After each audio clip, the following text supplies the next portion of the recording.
Ada yang dipenjara karena mencuri nasi.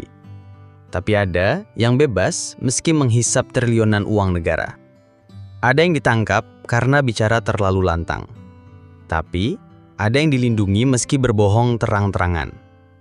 Di negeri ini, hukum tidak hanya tajam ke bawah, tapi juga lentur ke atas. Dan ketika rakyat bertanya, jawabannya hanya satu. Sabar ya, ini negara hukum. Tapi sabar, sampai kapan? Dan hukum sebenarnya untuk siapa? Di video ini, kita akan bicara soal kecepatan hukum yang kadang seperti punya mata selektif. Siapa yang salah ditentukan oleh siapa yang berkuasa. Dan keadilan makin kabur dalam bayang-bayang kekuasaan. Tonton sampai akhir. Karena kita bukan hanya sedang menonton, kita sedang mengingatkan bahwa rakyat belum tentu salah hanya karena tak punya kekuasaan. Selamat datang di Wayang Channel, suara dari rakyat, cerita dari nurani. Di sini kita bicara bukan untuk menyenangkan, tapi untuk menyadarkan.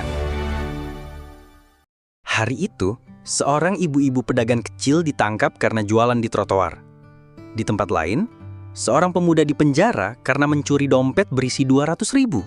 Cepat, tegas, langsung masuk tahanan. Tapi ketika negara salah kelola dana rakyat, ketika pejabat menghilangkan triliunan lewat proyek gagal, kita malah disuruh sabar.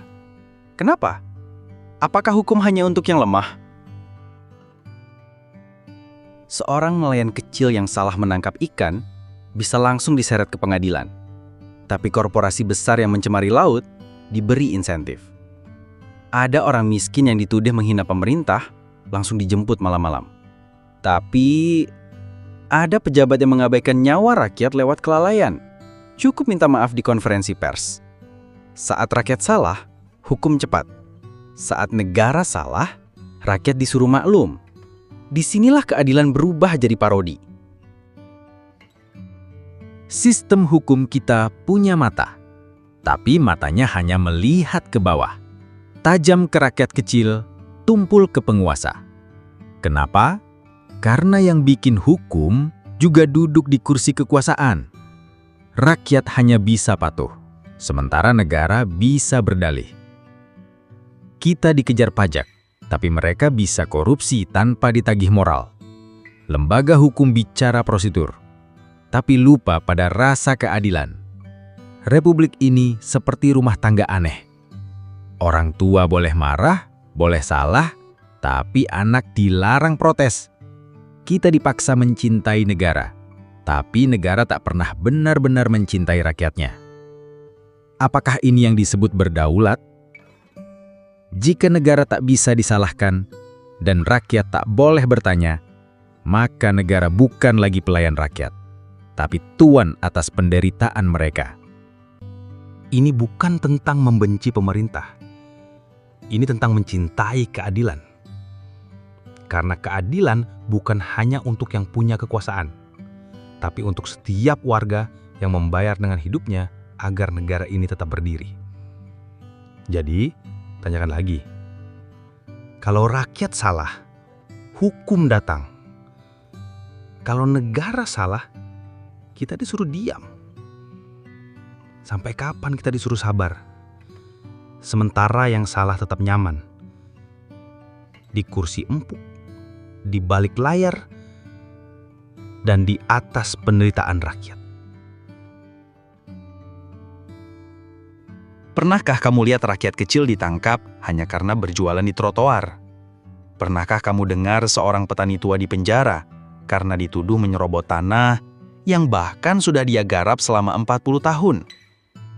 Tapi di waktu yang sama, ada perusahaan besar yang menggusur tanah adat tanpa ganti rugi, tanpa hukum yang benar-benar menghukum. Kenapa? Karena hukum tahu kemana ia harus berpihak. Polisi bergerak cepat menangkap rakyat, tapi lambat ketika harus menyidik para pejabat. Seorang ibu rumah tangga dihukum karena mencuri susu, tapi menteri yang korupsi alat kesehatan disuruh istirahat, bukan dihukum. Negara terlihat tegas, tapi hanya kepada yang tidak berdaya. Di Desa Kalang, seorang warga ditangkap karena memungut pasir sungai tanpa izin. Tapi di kota, perusahaan tambang mengeruk gunung tanpa henti, merusak lingkungan, dan tetap dielus oleh negara. Itu demi investasi, katanya. Tapi saat warga bicara soal hidup layak, jawabannya, sabar, ini masih proses. Wahai negara, saat aku tak mampu bayar pajak, kau kejar. Tapi saat uangku disalahgunakan, kau diam. Saat aku mengkritik, kau bilang aku makar. Tapi saat kau salah janji, tak ada yang bisa menggugatmu. Katanya, negara hadir untuk rakyat. Tapi mengapa aku tak merasa diurus? Hanya diatur. Kita dipaksa percaya hukum itu adil. Tapi siapa yang percaya kalau koruptor bisa bebas lebih cepat dari pencuri motor? Siapa yang percaya jika kritik dijawab dengan ancaman dan laporan disapu di bawah meja? Apakah hukum benar-benar buta? Atau hanya pura-pura buta saat melihat penguasa? Seorang filsuf pernah berkata, keadilan yang tidak merata adalah bentuk baru dari tirani. Dan seorang rakyat biasa di tengah pasar pernah berteriak, "Pak, kami ini rakyat, bukan boneka pajangan. Kami capek disuruh sabar, sementara Anda pesta di atas penderitaan kami." Tapi suara itu tak pernah masuk berita. Hari ini, rakyat bukan menuntut perlakuan istimewa. Kami hanya ingin hukum yang berlaku untuk semua. Bukan cuma tajam ke bawah dan tumpul ke atas. Bukan cuma menjerat yang lemah dan membebaskan yang punya jabatan.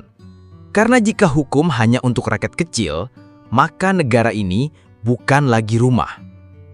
Sabar ada batasnya, dan rakyat bukan pelengkap penderitaan. Terima kasih sudah menonton hingga akhir. Di tengah kebisingan politik dan absurditas hukum, suara rakyat yang jujur masih punya makna. Jangan pernah lelah bertanya. Jangan pernah takut berpikir. Karena saat semua orang diam, kebohongan akan dianggap kebenaran. Hukum bisa dibeli. Kekuasaan bisa diwariskan. Tapi suara hati tidak bisa dibungkam selamanya. Terus jadi rakyat yang sadar. Bukan rakyat yang sabar karena disuruh sabar. Sampai jumpa di video berikutnya. Salam untuk mereka yang masih percaya bahwa kebenaran layak diperjuangkan. Meski perlahan dan meski sendiri. Terima kasih sudah menonton hingga akhir. Jika kamu merasa tercerahkan, atau justru merasa terusik, tulis pendapatmu di komentar. Kita belajar dari suara semua orang.